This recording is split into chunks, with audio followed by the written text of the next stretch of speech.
Good morning from Panhandle Outdoors, America's only daily outdoor TV show.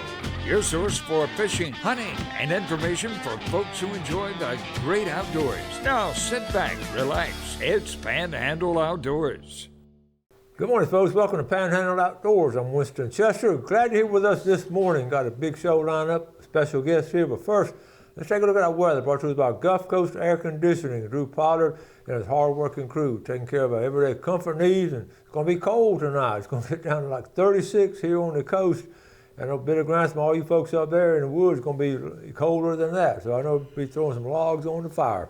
High 55, water temperature 61 degrees. Our river reading is brought to us by Panama City Coca-Cola. Take a look at the Apalachicola Bluntstown. You know it's going to be rising with all the rain the last couple of days over the weekend. It's reading right now right at 6 foot and going up. They haven't opened up the gates. They've got a lot of rain up in that area. Now the Choctaw at Caryville, it's right at 3.8 and it's actually falling out a little bit. So that's interesting to see that. Our tide chart brought to us by Kent Forest Lawn. Today is Tuesday, December 19th. I laugh because it's flying by. Have neap tides this week. A little bit of a tide today. The rest of the week's going to be neap tide, so just be aware of that. Marine forecast will be coming out northeast at about 11. All right, let's take a break. We'll be right back.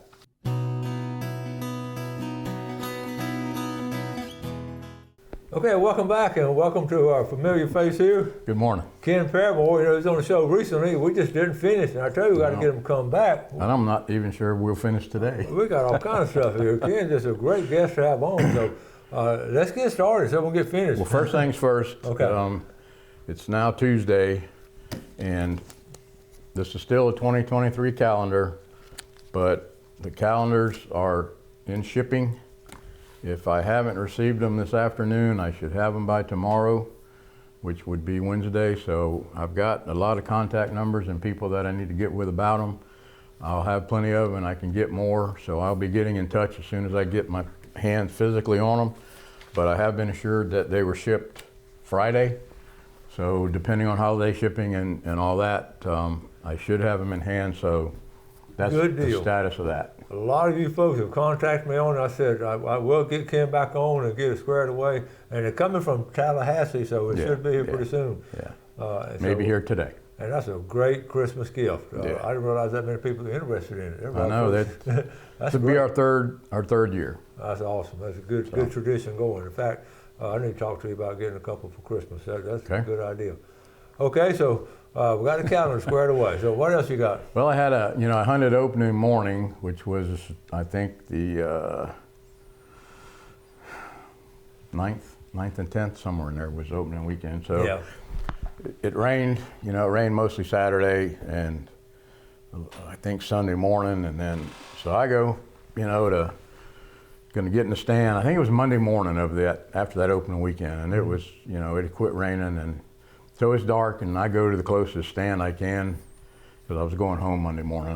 I was up in my lease, so I'm climbing up in a tree stand. There's a wooden box ladder, got a wooden ladder going up and a wooden box, and I've got my rifle on my back and my backpack, and it's dark, and I'm going up the ladder to get in the stand, and all of a sudden an owl flew, and of course I was just going up and trying to think that. The rungs on the wooden ladder were wet, so it was slippery, and anyway, the owl flew, and I just thought he flew from one tree to the next, and as I got closer, I figured out he flew out of one of the shooting holes, windows in the stand. And he lit on a tree right there next to the stand and was looking at me, and I could see him silhouetted, but it was still dark, because it was a morning hunt. And I couldn't tell exactly what kind of owl he was, but I think it was a barred owl. So I go on up, open the door to the stand, go to get in the stand, put my backpack on the floor, and I'm trying to see. And I was going to sit down, and I noticed something on. It's real dark. It's darker inside there actually, because it was just trying to break daylight. And I go to get in the chair, and I was met by a surprise. Oh, we have the picture here. Check this out. So Ken looking down at the tree stand. Oh my goodness. So in the dark, all I saw was a black spot on the chair that I was going to sit in, and then all that white stuff. So you put an owl together with this right here. I figured out that that owl had been living in there. Okay. So that's his home. He messed up his house. I was coming up there and scared him out of there. But so now I've got to do something to kind of halfway clean the seat and get that, what I thought was, you know, number two, obviously, off of it. And so I just kicked it off to the side, and then I turned my light on my phone and looked down my backpack, was trying to find some paper or paper towel or something to wipe the thing so I could sit down. And here I am, you know, I need to get settled for the hunt. Yeah. So I kicked it off, or I pushed it off on the floor, and then I used my light with the phone on the floor, and there was another one laying on the bottom of the floor down there. So lo and behold, I remember the show you did years ago with Whitney. Okay, yep. And you all dissected what they call owl pellets. And so I said, you know, I've never done it before, but there's the owl pellets. That's owl pellets. And then I got on yesterday and did some research and found out you can actually buy them. Check this out. You can buy them on Amazon. So you had some, you saved $50 by getting a 5-piece owl pellet set. And so I'm gonna, when they dry out good, I found these two little skulls. There's two little, I think that's a rodent or of some kind. Yep. All on the ground was bones from previous, you know, like I say, he's been living there. And so I'm gonna, when they dry out, I'm gonna go through them and see. How cool is that? And I found out one thing about owls that I didn't know, that they swallow their food whole. So if they catch a mouse or a shrew or another critter, it goes down whole. They don't pick it apart like a hawk does. And so then all this innards and stuff goes in their gizzard and gets broken down. Well, it doesn't come out the other end. These pellets are regurgitated. All the hair and the bones and the things that are whatever they eat, they spit back up. And so it landed on my seat in my tree. Isn't it amazing the cycle of nature and what when you get out in nature, the different things you see? It was, because I've never had an owl come out of a tree stand on me in the dark and then find the present that he left me when I got there to sit down. That's very interesting. It was. So I'm gonna dig into them, find all them little bones, and so I thought I'd share that. A real life hunting experience. It's not always about pulling trigger at a big buck. No. All the things that happen around it like that. Yep. That is cool. Now, let's take a quick break. Come back if we can. Right back.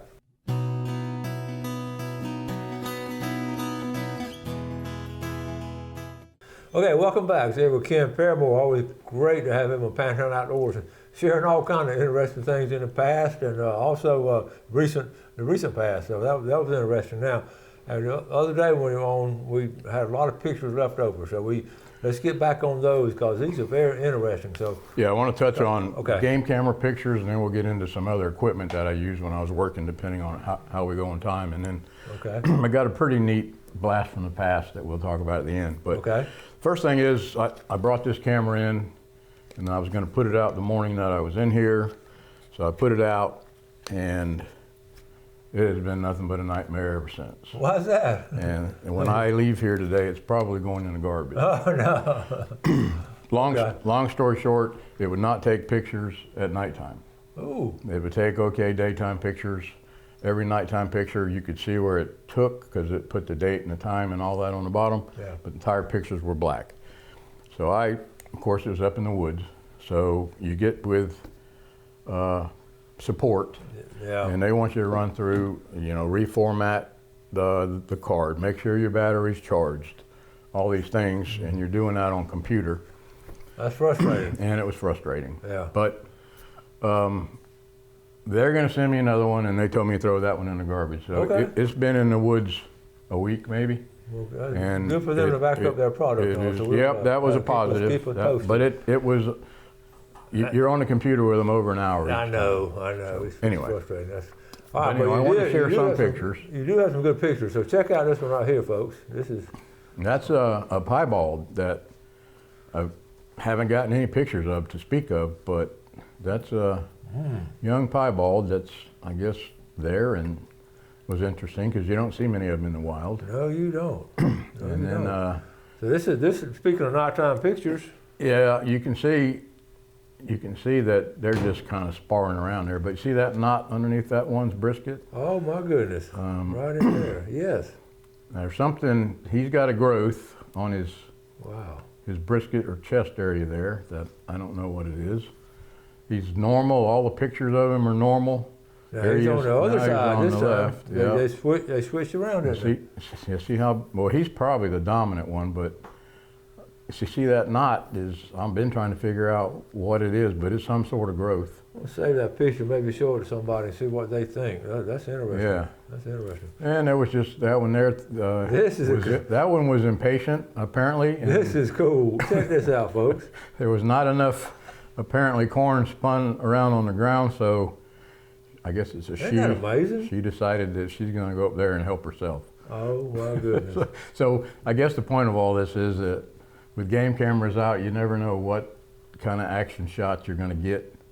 How close are you to your stand? I mean, the stand's like 90 yards away. 90 yards away. Yeah, Okay. the camera's just a few feet there off. Yeah. Here are some. That's probably just another couple of deer feeding. Okay. Well, on the ground there, I did find that, I forgot to mention last time, ear corn. Okay. You know, husk, you just put it out. For some reason, they go to it before they'll go to what's spun out on the ground, I've noticed. And I guess because it's natural and all. yeah, they like chewing on the cob. And so anyway, we got just a few more deer pictures. Here's one here. I guess this is the same one here. Looking away, you can see the knot. See that knot? Yeah, that is and big. It was really pronounced whenever I started looking at. Now that's a different game camera. It's not a cell camera. It was a card that I pulled the other day, and he was on it. But so you still have some of your card cameras? Oh yeah, you still like those? Yeah, because you start adding up expensive. You start adding them cell cameras, and to add one, it's so much more a month. And I've still got card cameras at work, so that's why I like to use them. Have a combination of them. That's a good idea. Yeah. So I go up and pull cards, and when I get this one replaced, I'll have 2 cell cams. One's up there running and hasn't given me any problem in 2 years now. So that gives you another excuse to go up to the woods and pull out your card. I like going up there. I know you do. Better than going to Walmart. The Lord have mercy. Okay, so we have. I want to get into some equipment real quick that we didn't finish up on. There's probably one of me on an ATV. Okay, on the ATV? Yeah. All right, let's see, right here. I was just showing some early equipment. That was some, believe it or not, 110 Honda 3-wheelers that we got back in the day. That's funny. That's when they first came out. I think there was a 90, and then there was a 110. I think that was a 110. But so the government bought some of these. Yeah, that was a patrol, and that was new then. But yeah, little did we know how many accidents could be had on a 3-wheeler. Everybody had 3-wheelers. Did you have many accidents? No. You didn't? No, I didn't like them. Got muddy and dirty, and all your stuff got sand and all that. Slung it right up at you, didn't it? Yeah, and then there's another one there. I think there's all of our equipment with. Let me see. Our helicopter. Got the helicopter here. That's a cool picture. Air Patrol was. I loved working in a helicopter, even though I didn't know how to drive it. Any chance I got to go in a helicopter, I jumped at it, and that was actually over Mississippi at Hurricane Katrina. Okay. Detail. My goodness, that was a lot. Me and the pilot did a lot of air patrol over there, helping those folks out. Did y'all fly over in the area where a lot of the game and got on the island and stuff like that? I've seen pictures of them all. We were mostly inland. Okay. Up from Biloxi. That's where we were in Biloxi. That was in Biloxi. Yeah. At the airport, but you'd take everybody and his brother up in a helicopter then to look, Yeah. But for patrol work, helicopter's a lot of fun. And then this one was just an example of the old helicopter we had, and a swamp buggy, and then a 3-wheeler. We did a photo shoot one day. Well, listen, you got the littlest one of all. They gave you the 3-wheeler. You must have been a rookie with that group. I wasn't. I'd been maybe on about a year and a half then. That old Bell helicopter there was what we had initially before we got the Jet Rangers. But I even went in that thing a lot, and it had the pontoons on it, so he could land on the water. Oh wow! And, you can see that. Yeah, we had. I enjoyed it. Did you get out on a helicopter very often? Or? I went as often as I could. I really liked it. Yeah. I bet you could really see all kinds of things, couldn't you? Yep. It's a lot of fun. You could help. Sometimes you're in there for a long time, the headsets start to give you a headache because of pressure. I guess they push on your head, but that's not bad. But how long were you up there at a time usually? I went one day with him all day. No way. And a short story about that, we went down south in the Everglades and just bounced around here and there and elsewhere, and came back. It had been gone about 8 hours, and came back, and my truck was parked in a place where he picked me up at in the management area. And I went to get in the truck and unlocked the truck and got in the truck, and the truck was running. Oh no, you left it running? I hopped out when we got in that thing, and of course the noise of the helicopter, I guess, I didn't turn it off, and Yeah. that truck idled at that spot for eight solid hours. Hey, you still had gas in it? Yeah, I felt awful. Hey, it happened. But we did use aircraft a lot at nighttime. I don't have a picture of a fixed wing, but I'm going to get into that next. The fixed wing use was fun too. Did y'all have night vision and all that was Yeah. coming in? Yeah. Coming out? Early on we didn't, but then we got it. And then I actually trained to be a FLIR operator on that other helicopter for a while, and learned how to use it until they took the aircraft, all went back to Tallahassee. So we didn't have aircraft here anymore. They keep them in Tallahassee, and then they just come over. But I was training to learn how to use that FLIR, which is forward infrared looking, and it's amazing what that can see at nighttime with just heat, you know. Oh yeah, I bet that was interesting. Okay, let's take our final break. We'll come back with Ken.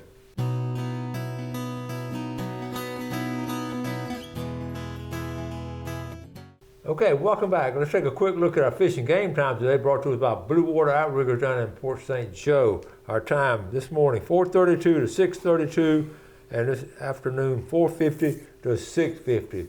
You got some cool stories, and I look at some of these situations, and you're talking about the helicopter and all, so let's lead into our story here. Well, the helicopter, and then we went to fixed wing aircraft, which I didn't have a picture of, but in the areas we had an aircraft, a Cessna fixed wing, and we'd have monthly, nighttime details looking for night hunting, and the airplane would leave the airport with a observer in, and us on the ground would be strategically paced. Sometimes nights we do 2 counties. Everybody in those 2 counties went out and sat and worked. Cool. So this particular night, it was almost 1 in the morning, and this was June 16th of 1985. Okay. So we're talking summertime, right? So airplane and me, I saw a light in the distance and had the plane come, and they found a truck. Actually, it ended up being a truck. We didn't know at the time. But the truck was going in, the spotlight was being shined out the window. So I was hid in a strategic spot down the road from the truck. I parked and backed in. The plane watched from above the truck go down the road. It was shining the light out the window. 15 or so, 20 minutes goes by, the lights all go out.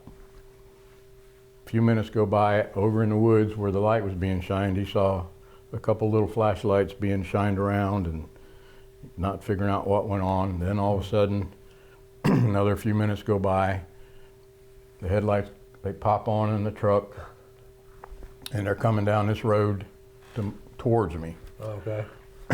So all we had was a truck shining a light, and then they got out. And so he's telling me they're coming to you, they're this far away, and then finally when they get close enough to me, I saw the glow of the headlights, and I said, okay, I got visual on them. So they have to stay up there and keep contact with you until you make contact. So in court you can say, we never lost sight of that truck. Okay. See? Okay. So anyway, the truck comes to me, I'm backed up in a hole. The truck goes past me, I pull out behind it with my headlights off, and I'm following it with my headlights off, and they're going down the road just nonchalant. So when I decided to make the stop, you pull on your headlights, you turn on your blue light, and light them up, put your spotlight on them to make the stop. Well, I do all that, well, they gunned it. Oh. And the chase is on. Well, anyway, we go down, it's a dirt road, you know how they get washboardy when they get dry? Oh yeah. Well, we're going probably 60, and the washboard curve, there was a curve, and that truck just went to jumping off the side of the road on that washboard. Dust I couldn't hardly see, and almost turned over but didn't, and it came up right. And when I got up there behind it, the dust cleared, and there was a guy in the back of the truck facing me. And so when I walked up there, you can see what was in the bed of the truck. Okay, let's look at what's in the bed of the truck right here. Ooh. So, and then those two were the ones I took into custody that you just had up there. Let me see. Right here, let's see. Yeah. They, he tore his shirt, he had blood all over him. That was probably from loading the truck. They weren't too happy. Well, you can tell they hadn't been to a Boy Scout meeting. They look pretty guilty, don't they? And then the other one was the deer. You got one more there with the deer in my truck the next morning. So that was one. We put it in a cooler and had to haul it to get it. Them days we donated them to like children's home and everything, you know. So, oh yeah. But had a chase. A prime example of how aircraft can be used at night to help for night hunting cases. And of course they almost wrecked, and I didn't know what they'd done with a little flashlight out the side. They were out there with the deer. They had just, when they shut down all their lights on the truck, that's when the deer was shot. Okay. And the flashlight out in the woods, they were dragging it and getting it back. And then, of course, when you go to stop somebody, you don't know what they got. And here I got a guy looking at me in the bed of the truck, didn't know what was in the bed, but that deer was in the bed. And so we took their truck, their guns, and both of them went to jail. So did you have any backup? No, you didn't have there wasn't no backup in them days. They could, but they would be an hour away. Yeah. Oh my goodness! So where were y'all when this happened? That was in Palm Beach County, County. On a levee next to the Corbett Management Area. Wow. And then a dirt road was in. It came out of a town they call Loxahatchee. Oh, but they were headed home. Everything was fine. Okay. And y'all busted them. I love it. Yeah, I love it when the good guys catch the bad guys. June. It was in June. Yeah. Wow. I know that was hot and all. Well, about to wrap things up. Who night hunts in June? I know. You know? I guess somebody didn't. I mean, wow. I can't explain it. Okay, real quick, wrapping things up. The calendars should be in today or tomorrow. Yeah, So I got them. I got them. touch base with Ken on those calendars, and these some great stores here. When you have the pictures backing up the stores, it makes it so. I have to dig through some files, but I found them. Man, we have deep appreciation of law enforcement in all categories, and especially guys out in the woods. And you just, like I say, never know. It ended up, that was 2 o'clock in the morning when they just stopped. Oh my goodness! Wow. That was an all-nighter. Oh my goodness. Ken, thank you, buddy. Hey, Merry Christmas. Okay. Thank y'all for watching Panhandle Outdoors. We appreciate your viewership. Do something good for someone else today, and God bless. Thanks for watching America's only daily outdoor TV show, Panhandle Outdoors with Winston Chester, featuring hunting, fishing, and other activities and information to help you enjoy the great outdoors. Join us next time for Panhandle Outdoors.